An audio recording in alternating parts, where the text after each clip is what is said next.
Indonesia bagian dari diri saya.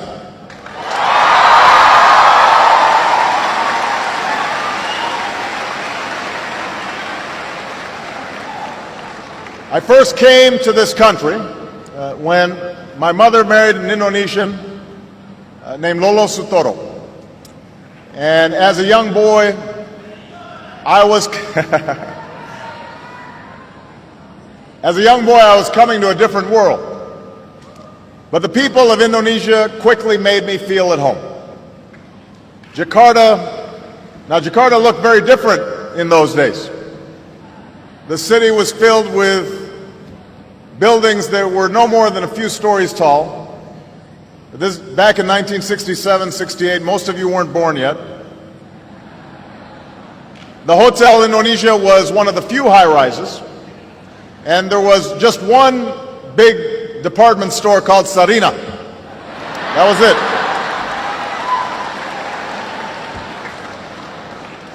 Becaks and Bemos, that's how you got around. They outnumbered automobiles in those days. And you didn't have all the big highways that you have today. Most of them gave way to unpaved roads and the kampongs. So we moved to Menteng Dalam, where, hey, some folks from Menteng Dalam right here. And we lived in a small house. We had a mango tree out front. And I learned to love Indonesia while flying kites and running along the paddy fields and catching dragonflies, buying sate and bakso from the street vendors. I still remember the call of the vendors. Sate. Yeah. I remember that. Bakso. Enak, ya?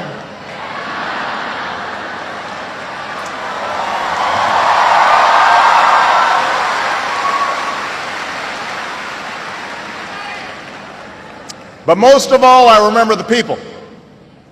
The old men and women who welcomed us with smiles, and the children who made a foreign child feel like a neighbor and a friend, and the teachers who helped me learn about this country.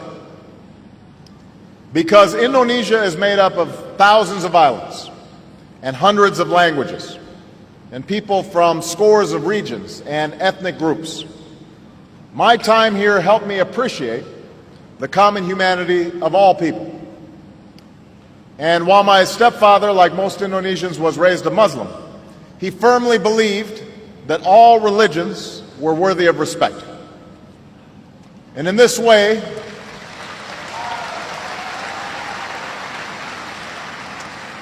he reflected the spirit of religious tolerance that is enshrined in Indonesia's constitution, and that remains one of this country's defining and inspiring characteristics.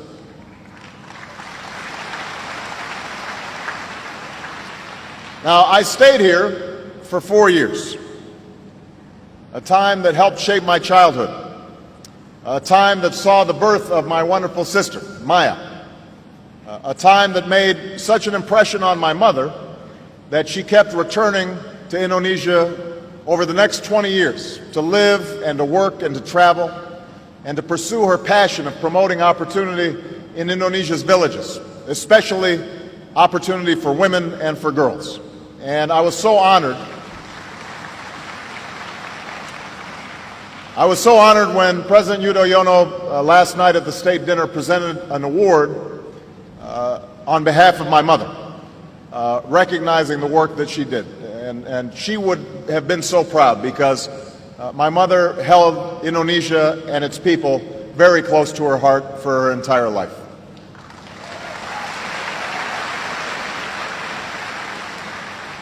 Now, so much has changed in the 4 decades since I boarded a plane to move back to Hawaii. If you asked me or any of my schoolmates who knew me back then, I don't think any of us could have anticipated that one day I would come back to Jakarta as the President of the United States.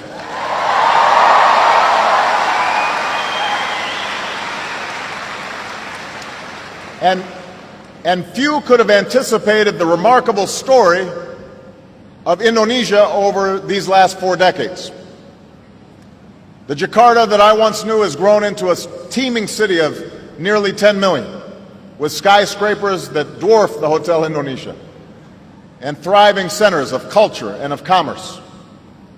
While my Indonesian friends and I used to run in fields with water buffalo and goats, a new generation of Indonesians is among the most wired in the world, connected through cell phones and social networks. And while Indonesia, as a young nation, focused inward, a growing Indonesia now plays a key role in the Asia-Pacific and in the global economy.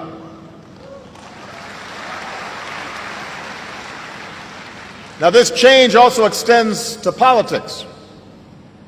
When my stepfather was a boy, he watched his own father and older brother leave home to fight and die in the struggle for Indonesian independence. And I'm happy to be here on Heroes Day to honor the memory of so many Indonesians who have sacrificed on behalf of this great country.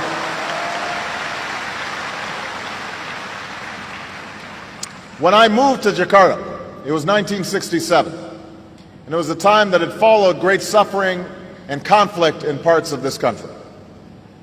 And even though my stepfather had served in the army, the violence and killing during that time of political upheaval was largely unknown to me because it was unspoken by my Indonesian family and friends. In my household, like so many others across Indonesia, the memories of that time were an invisible presence.